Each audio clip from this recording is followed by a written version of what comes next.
మీ business ఏదైనా మీ ఊర్లో promotion చేయాలంటే అది సుమన్ టీవీతోనే సాధ్యం. ఇప్పుడే సంప్రదించండి.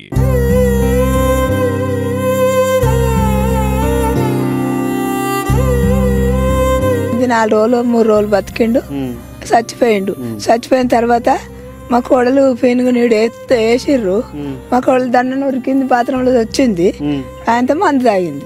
ఇక నా శివ విడిచిపెట్టి మరి ఆమెను కూడా కాపాడుకోవాలి కదా. ఈ పొలగా ఎన్ని విడిచిపెట్టినా ఆయనతో ఆమెను తీసుకొని ఇద్దరు దేవుని దగ్గరికి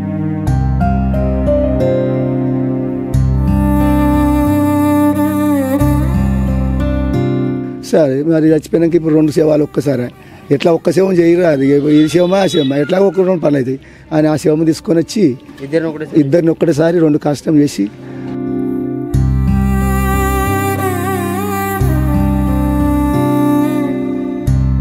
మనం ప్రస్తుతం సిద్దిపేట జిల్లాలోని నారాయణరావుపేట జక్కాపూర్ గ్రామంలోనైతున్నాము. ఈ గ్రామంలో హృదయాలను కలిచివేసే ఒక ఘటన అయితే చోటు చేసుకుంది. నీవు లేని లోకంలో నేను ఉండలేనంటూ కూడా భర్త చనిపోయిన కొన్ని గంటల వ్యవధిలోనే కూడా భార్య ఆత్మహత్య చేసుకొని మృతి చెందిన ఘటన మాత్రం ఈ గ్రామంలో విషాదాన్ని నింపిందని చెప్పుకోవచ్చు. మనం ప్రస్తుతం అయితే జక్కాపూర్ గ్రామంలో ఉన్నాం. ఈ జక్కాపూర్ గ్రామంలో భర్త ట్రాక్టర్ నడుపుతూ కూడా మెడనరాలు తెగిపోవడంతో భర్త మృతి చెందడం జరిగింది.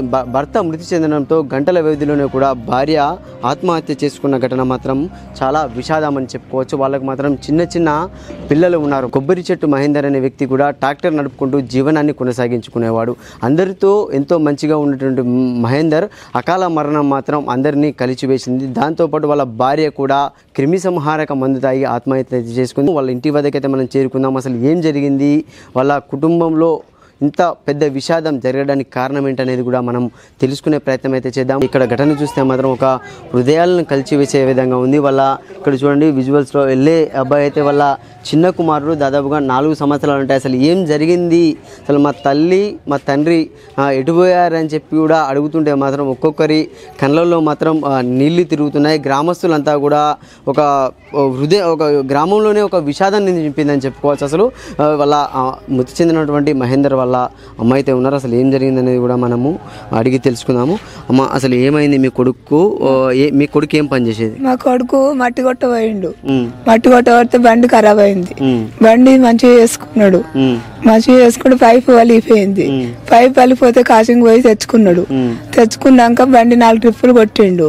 4వ ట్రిప్ కు ఆగమాగం అవుతుందని కింద పడిపోయిండు.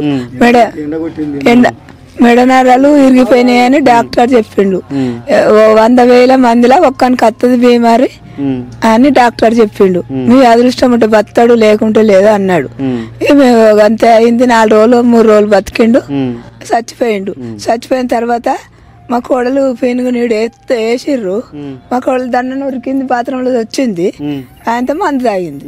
మందు తాగి అంగని వెంటనే వేసుకొని పోయిర్రు. పోతే తెల్లారి వరకు చచ్చిపోయింది.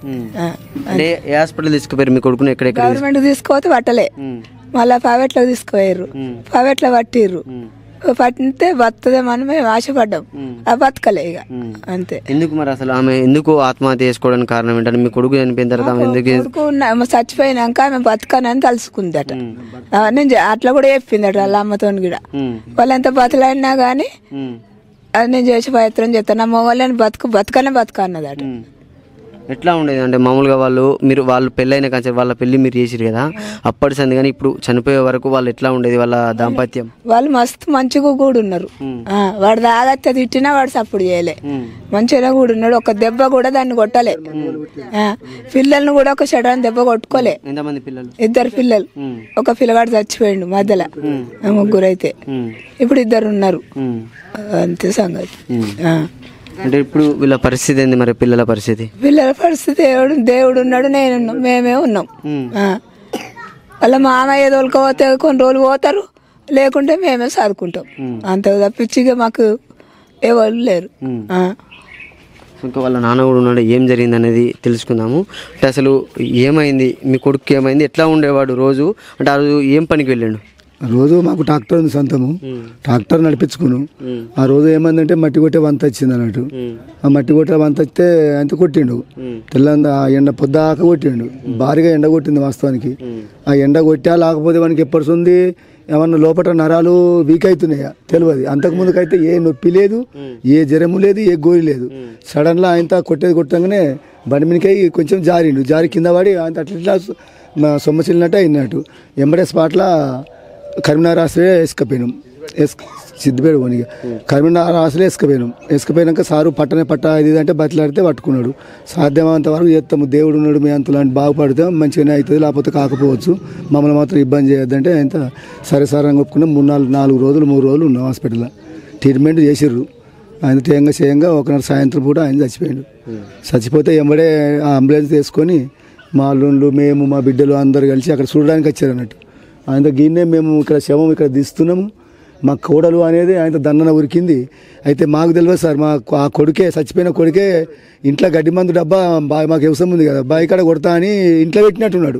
ఆ ఇంట్లో పెట్టిన సంగతి మాకు తెలియదు, నాకు తెలియదు. అయితే సడన్గా ఆ డబ్బా తీసుకున్నది. మంచిగా పుల్లు బాటలు మొత్తం అట్లే ఉంది మందు. బాత్రూంలోకి పోయింది. అయితే మొత్తం గడబడ తాగింది. ఆ టైంలో వాళ్ళ అవ్వ కూడా పోయింది వెనకంతలా. కాకపోతే కొంగుసాటుకు వాళ్ళ అవ్వ చూడకుండా కొంగుసాటుకు పట్టుకుపోయి బాత్రూంలో తాగింది. తాగంగానే ఇక మేము ఇక్కడనే ఏడ్చుకుంటున్నాం. మళ్ళీ ఎవరో చూసి అయ్యో కారు గిట్లా కూడా మా కావ్య శివమీడు ఉండగానే కావ్య మొత్తం మందు తాగినట్టు పచ్చగా కక్కుతుంది వరకు నేను ఉరికి నోట్లు ఇట్లా ఏళ్ళు పెట్టినా ఆయన కొంతగా అక్కిచ్చినాం. అక్కగానే ఇది లేదని ఆయన ఎంబడే చుట్టాలది కారు తీసుకొని స్పాట్లో గవర్నమెంట్ హాస్పిటల్కి పోయినాం. కొద్ది చేసేకాడికి చేసిర్రు. అప్పటికి ఇంకా మీ కొడుకు దహనం కాలే, ఇక్కడికి కాలే, అసలే కాలే. కొడుకు శవం ఇడిచిపెట్టే పోయినా నేను మామనే కదా. అట్లయినా ఈ శవం ఏడ్చేది నా శవం ఇడిచిపెట్టి మరి ఆమెను కూడా కాపాడుకోవాలి కదా. ఈ పొలగాన ఎన్ని ఇడిచిపెట్టినా ఆయన ఆమెను తీసుకొని 2-3 మా దోస్తులను తీసుకొని పోయినాం. గవర్నమెంట్ హాస్పిటల్గా చేసేకాడికి కొంత ముక్కు నుంచి తీసేసిర్రు. అయినా ఇట్లా సారు ఇది గడ్డి మందు కలవదు, ఎందుకైనా మంచిది అయితే గాంధీ కన్నా రత్త లేకపోతే ప్రైవేట్ హాస్పిటల్ తీసుకోమంటే ఈ మన సురక్ష హాస్పిటల్లో వేసినాము. తెల్లం దాకా చేసిర్రు. తెల్లం దాకా చేసినాక 2 గంటల వరకు కొంచెం మందు తీసేసి అది ఇది అయింది. అయినాక మీదికి తీసుకుపోయారు మళ్ళీ. అయితే ఇక సరే ఎట్లయినా అయిపోయింది కదా మరి అటు దామా సాయం ఉండే. మా 3 గంటలకు మబ్బులు 4 గంటలకు అక్కడనే పన్నది తెల్లం దాకా. ఆ నుంచి లేచి మబ్బులు లేచి ఈడికి వచ్చి మళ్ళీ ఈ కార్యక్రమం చూసుకోవాలి. మళ్ళీ కొడుకు కార్యక్రమం చేసి ఏడ్చిన వాటి తెల్లారింది. మళ్ళీ మా మనవోడు అగ్గి పెట్టాలి, కొడుకు పెద్ద మనవోడు పెట్టాలని మా ఊసు నుంచి 2-3 పంపించిన ఆడికి మనవోడు దొరకరాపోని పంపించే వరకు అప్పటికే ఈమె చచ్చింది. వీళ్ళు ఆడ కూడా ఏడుస్తున్నారు. అంతా మాకు పోయినోళ్ళు ఆమె కూడా చచ్చిపోయిందని ఫోన్ చేశారు. సరే మరి చచ్చిపోయినాక ఇప్పుడు 2 శవాలు ఒక్కసారి ఎట్లా ఒక్క శవం చేయరు, అది ఈ శవమా ఆ శవమా ఎట్లా ఒక 2 పనులు అవుతాయి. ఆయన ఆ శవం తీసుకొని వచ్చి ఇద్దరిని ఒక్కటిసారి 2 కష్టం చేసి ఇద్దరం ఒక్కటిసారి చేసినాం. నేను సాయంత్రం ఈ టైం రాత్రి 7-7:30 అయింది. ఏం పేరు నీ పేరేం పేరు? శివ. మమ్మీ డాడీ ఎటు వేరు? ఏమైంది? మమ్మీ ఎటు పోయింది, డాడీ ఎటు పోయింది? మంటలనా? ఏమైంది?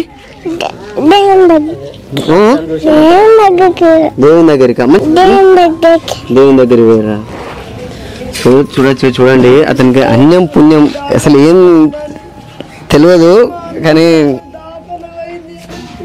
అతనికి అసలు వాస్తవానికి ఏం తెలియదు, చెప్పడానికి కూడా మనసు రావట్లేదు. కానీ ఎన్నో మేము చూసాం, కానీ ఇలాంటి హృదయాలను కలిసివేసే ఘటన మాత్రం చాలా దయనీయం అని చెప్పుకోవచ్చు.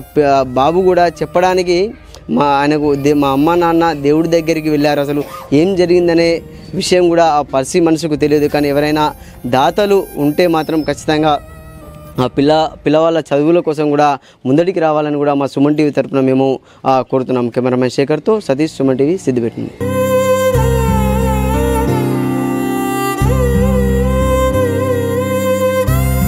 ఇది 4 రోజులు 3 రోజులు బతికిండు, చచ్చిపోయిండు.